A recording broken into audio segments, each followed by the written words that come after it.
भयंकर होगा।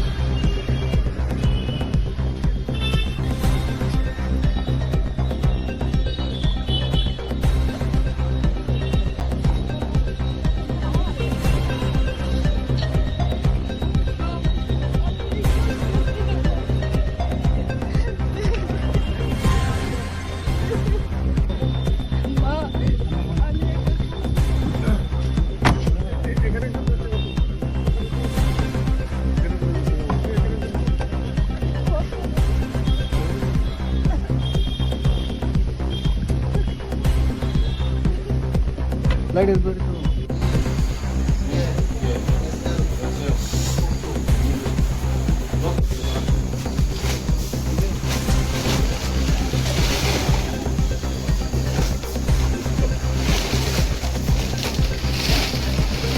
তেলিয়ামুড়া थे কিছুদিন আগে একটা কেস রেজিস্টার হয়ে গেছে এনডিপিএস কেসে। During investigation of the case আর ডিউরিং সিজার আমি যে খবর পাইছি সিক্রেট সোর্সেসে কিছু প্রসিডিউরাল ল্যাপসেস হয়েছে ওখানে। তো এই খবর পাওয়ার পরে আমি অ্যাডিশনাল এসপিকে ডাইরেকশন দিয়েছি কি to do the discrete enquiry and detailed enquiry. তারা এনকোয়ারি করছে। এনকোয়ারি করার পরে কিছু some of the escaped bottles, seized bottles were not accounted for. ये ड्यूरिंग आफ्टर द इंक्वायरी আমি পিএইচকিউ से আমি এই ইনফরমেশন দিয়েছি ডিটেইলড ইনকোয়ারি রিপোর্ট করে as per legal provisions NDPS provisions and other legal provisions একটা কেস রেজিস্টার করি। আমি রেজিস্টার 4 জন के खिलाफ আমি একটা কেস রেজিস্টার করি and immediately the case has been transferred to crime branch and 4 জন के आज সকালে আমি অ্যারেস্ট করি एंड আজকের মধ্যে আমি কোর্ট में प्रोड्यूस করতেছি। फर्दर डिपार्टमेंटल इंक्वायरी इनिशिएट हुए गए से and all 4 of them have been placed under suspension. Thank you. Information मिला था 20 तारीख तेलियामुड़ा पीएस में एक एनडीपीएस केस रजिस्ट्रेशन हुआ था under relevant sections of law.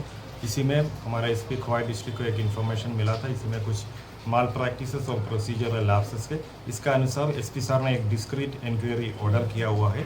वो इंक्वायरी का कंप्लीशंस में कुछ फाइंडिंग्स आया हुआ है। इसी में अप्रोक्सीमेटली 200 बोटल्स ऑफ एस्कफ 100 मिली ईच मिसअप्रोप्रिएट किया हुआ है बोल के एक फाइंडिंग्स आया हुआ है। फाइंडिंग का आधार पर एक स्पेसिफिक केस तेलियामुड़ा पीएस में 25 नंबर केस रजिस्टर किया था। साथ ही साथ आज पर पीएचक्यू का ऑर्डर एक केस त्रिपुरा पुलिस का crime branch anti narcotics unit को हैंड ओवर किया हुआ है। अभी case is under investigation. Side by side 4 police personal इसी में इन्वॉल्व है, इसको सस्पेंशन में प्लेस किया हुआ है। साथ ही साथ डिपार्टमेंटल इंक्वायरी और इन्वेस्टिगेशन चल रहा है। सर उनका नाम क्या है? आज पर सुप्रीम कोर्ट गाइडलाइंस और media advisory of the government हम लोग कोई भी अक्यूज पर्सन का नाम रिवील नहीं कर सकता है। वो इन्वेस्टिगेशन चल रहा है। सर जो माल जो लेके आए हैं अभी तक किसका माल है ये मालूम पड़ा? Everything is under investigation. It will be clear once investigation is complete. প্রত্যেকের জীবনের স্বপ্ন থাকে পড়াশোনা শেষ করে কর্মজীবনে প্রতিষ্ঠা পাবার। এই দিক দিয়ে আমি সফল শুধুমাত্র একটি কারণে, সেটা হলো আমার কলেজ টিপস, যেখান থেকে গ্র্যাজুয়েশন কমপ্লিট করে উচ্চতর শিক্ষা নিয়ে আজ আমি সফলভাবে প্রতিষ্ঠিত। টিপসে পড়াশোনা ছাড়াও নিজেদের কেরিয়ারে কিভাবে অনেক বেশি মাত্রায় সুযোগ পাওয়া যায় তার সবকিছুই হাতে কলমে শেখানো হয়।